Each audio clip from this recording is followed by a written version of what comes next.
चुनाव को लोग सिर्फ औपचारिक प्रक्रिया मानते थे, लेकिन अब तस्वीर बदल चुकी है। छत्तीसगढ़ की 2 राज्यसभा सीटों पर चुनाव की घोषणा होते ही प्रदेश की सियासत गर्मा गई है। देश के 10 राज्यों की 37 सीटों पर चुनाव होंगे और छत्तीसगढ़ से 2 सीटों पर मतदान कराया जाएगा। 5 मार्च तक नामांकन भरे जाएंगे, उसके बाद जांच और नाम वापसी की प्रक्रिया होगी और अगर जरूरत पड़ी तो 16 मार्च को सुबह 9 बजे से शाम 4 बजे तक मतदान होगा। अब बात करते हैं बीजेपी की तरफ से किन नामों की चर्चा चल रही है। तो सबसे पहला नाम है संयोगिता सिंह जुदेव, वहीं दूसरा नाम है बालक दास साहेब, जो कि सतनामी समाज के बड़े गुरु माने जाते हैं, और तीसरा नाम है प्रेम प्रकाश पांडे। हालांकि बीजेपी में आखिरी समय में चौंकाने वाले फैसले भी देखने को मिलते रहे हैं। अब बात करते हैं कांग्रेस की। अब समय आ चुका है।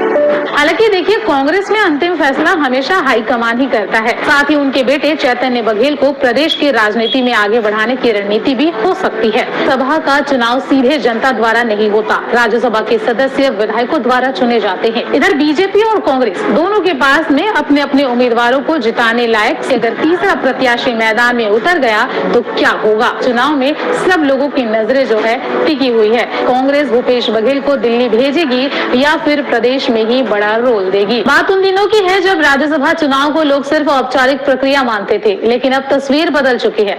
अब राज्यसभा की सीट सिर्फ संसद की कुर्सी नहीं बल्कि बड़े राजनीतिक संदेश का मंच भी बन चुकी है। जी हाँ, छत्तीसगढ़ की 2 राज्यसभा सीटों पर चुनाव की घोषणा होते ही प्रदेश की सियासत गर्मा गई है। सवाल यही उठ रहा है कि क्या ये सिर्फ नंबर गेम है या फिर इसके पीछे 2028 की तैयारियां भी छिपी हुई है। देखिए, भारत निर्वाचन आयोग ने राज्यसभा चुनाव का शेड्यूल जारी कर दिया है। देश के 10 राज्यों की 37 सीटों पर चुनाव होंगे और छत्तीसगढ़ से 2 सीटों पर मतदान कराया जाएगा। इन दोनों सीटों पर अभी केटीएम तुलसी और फूलो देवी नेताम सांसद है, जिनका कार्यकाल 9 अप्रैल 2026 को खत्म हो जाएगा और इसी वजह से इन सीटों के लिए चुनाव प्रक्रिया शुरू हो गई है। आपको बता दें कि 5 मार्च तक नामांकन भरे जाएंगे, उसके बाद जांच और नाम वापसी की प्रक्रिया होगी और अगर जरूरत पड़ी तो 16 मार्च को सुबह 9 बजे से शाम 4 बजे तक मतदान होगा। अब बात करते हैं बीजेपी की तरफ से किन नामों की चर्चा चल रही है। तो सबसे पहला नाम है संयोगिता सिंह जुदेव। वे पूर्व विधायक रह चुकी हैं और स्वर्गीय युद्धवीर सिंह जुदेव की पत्नी है। जुदेव परिवार का प्रदेश की राजनीति में अलग ही प्रभाव रहा है। 2018 और 2023 के विधानसभा चुनाव में पार्टी ने उन्हें चंद्रपुर सीट से उम्मीदवार बनाया था। कहा जा रहा है कि जुदेव परिवार से फिलहाल कोई सांसद नहीं है और मुख्यमंत्री विष्णुदेव साय के साथ उनके परिवार के रिश्ते भी अच्छे माने जाते हैं। ऐसे में क्या बीजेपी उन्हें राज्यसभा भेजकर एक बड़ा संदेश देना चाहती है। वहीं दूसरा नाम है बालक दास साहेब, जो कि सतनामी समाज के बड़े गुरु माने जाते हैं। अगस्त 2023 में वे अपने बेटे गुरु खुशवंत साहिब के साथ बीजेपी में शामिल हुए थे। उनके बेटे को बाद में मंत्रिमंडल में भी जगह मिली। वहीं सतनामी समाज में उनका अच्छा खासा प्रभाव है और माना जाता है कि करीब 10 सीटों पर उनका सीधा असर है। अब ऐसे में बीजेपी सामाजिक समीकरण साधने के लिए उन पर दांव खेल सकती है। और तीसरा नाम है प्रेम प्रकाश पांडे। छत्तीसगढ़ विधानसभा के दूसरे अध्यक्ष भी रह चुके हैं और रमन सिंह सरकार में वे मंत्री भी थे।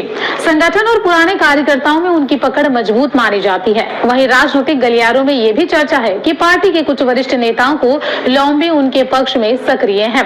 हालांकि बीजेपी में आखिरी समय में चौंकाने वाले फैसले भी देखने को मिलते रहे हैं, इसीलिए तस्वीर अभी पूरी तरीके से साफ नहीं है। अब बात करते हैं कांग्रेस की। अब समय आ चुका है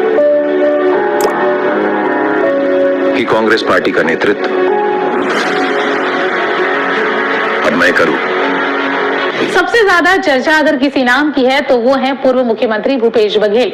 सियासी गलियारों में चर्चा है कि उन्हें राज्यसभा भेजकर राष्ट्रीय राजनीति में सक्रिय किया जा सकता है। साथ ही उनके बेटे चैतन्य बघेल को प्रदेश की राजनीति में आगे बढ़ाने की रणनीति भी हो सकती है। लेकिन सवाल यही है कि क्या भूपेश बघेल खुद राज्यसभा जाना चाहेंगे। वहीं दूसरा नाम है टीएस सिंहदेव। उन्होंने पहले ये कहा था कि वे प्रदेश की राजनीति में रहकर ही काम करना पसंद करेंगे, लेकिन मौजूदा परिस्थितियों में कांग्रेस हाईकमान उन्हें दिल्ली दिल्ली भेजकर बड़ी जिम्मेदारी दे सकता है। सिंहदेव का अनुभव और राष्ट्रीय स्तर पर उनकी स्वीकार्यता भी पार्टी के लिए अहम भूमिका हो सकती है।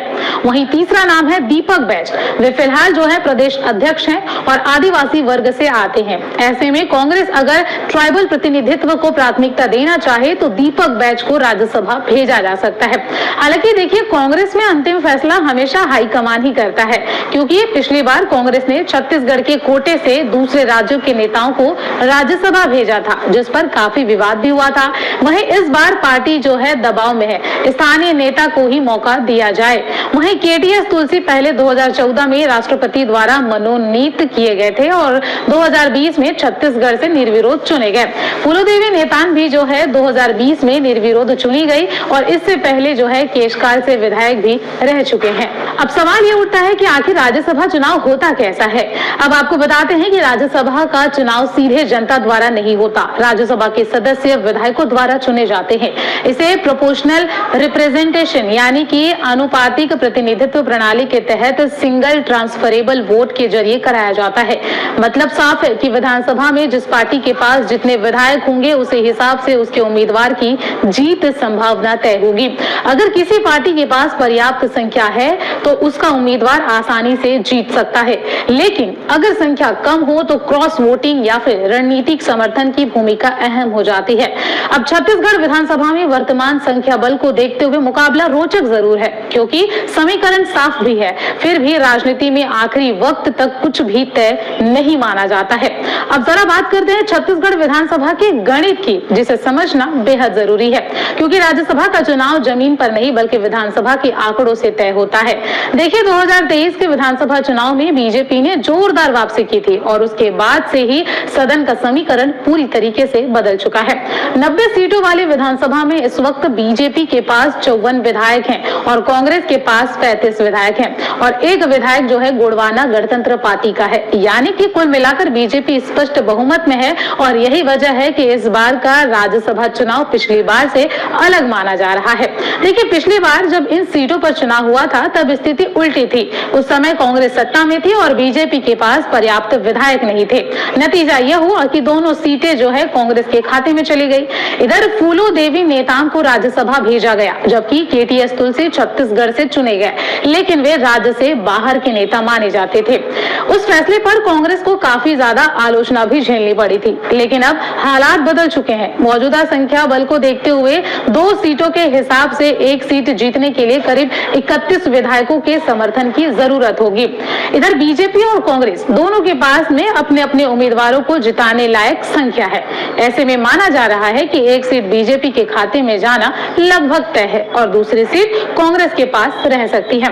लेकिन देखिए, राजनीति में लगभग तय भी आखिरी पल में बदल जाता है। लेकिन इन तमाम चीजों के बीच सवाल ये उठता है कि अगर तीसरा प्रत्याशी मैदान में उतर गया तो क्या होगा। अगर किसी पार्टी या निर्दलीय ने रणनीति के तहत तीसरा उम्मीदवार उतार दिया तो फिर मुकाबला जो है दिलचस्प हो सकता है।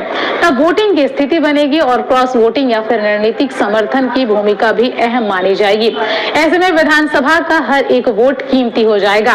राजनीतिक जानकारों का ये मानना है कि कांग्रेस इस बार भी आदिवासी चेहरे पर दांव लगा सकती है, क्योंकि छत्तीसगढ़ की राजनीति में आदिवासी वोट बैंक अहम भूमिका अब तक निभाता आया है। वहीं बीजेपी भी सामाजिक संतुलन साधने की पूरी कोशिश में है, क्योंकि किसी आदिवासी या ओबीसी वर्ग से आने वाले चेहरों को ही आगे कर सकती है। यानी ये चुनाव सिर्फ 2 सीटों का नहीं बल्कि सामाजिक समीकरण और आने वाले चुनाव की तैयारी का भी संकेत माना जा रहा है। इन तमाम चीजों के बीच में अब सवाल यही है कि क्या ये चुनाव शांतिपूर्ण तरीके से 2-2 सीटों का बंटवारा बनकर रह जाएगा या फिर आखिरी वक्त में कोई सियासी चाल सबको चौंकाएगा। क्या मुकाबला सीधा है या अभी खेल बाकी है? आपकी राय जरूर बताइएगा, क्योंकि राजनीति में गणित जितना जरूरी है उतना ही जरूरी जो है आप तमाम लोगों की राय है, क्योंकि इस चुनाव में सब लोगों की नजरें जो है टिकी हुई है। इसीलिए जो है आखिरी में आप ही से सवाल पूछते हैं, आपको क्या लगता है बीजेपी से कौन सा नाम आगे आएगा? क्या जुदेव परिवार को फिर मौका मिलेगा या फिर सामाजिक समीकरण साधने के लिए नया चेहरा सामने आएगा? और रही बात कांग्रेस की, तो क्या कांग्रेस भूपेश बघेल को दिल्ली भेजेगी या फिर प्रदेश में ही बड़ा रोल देगी?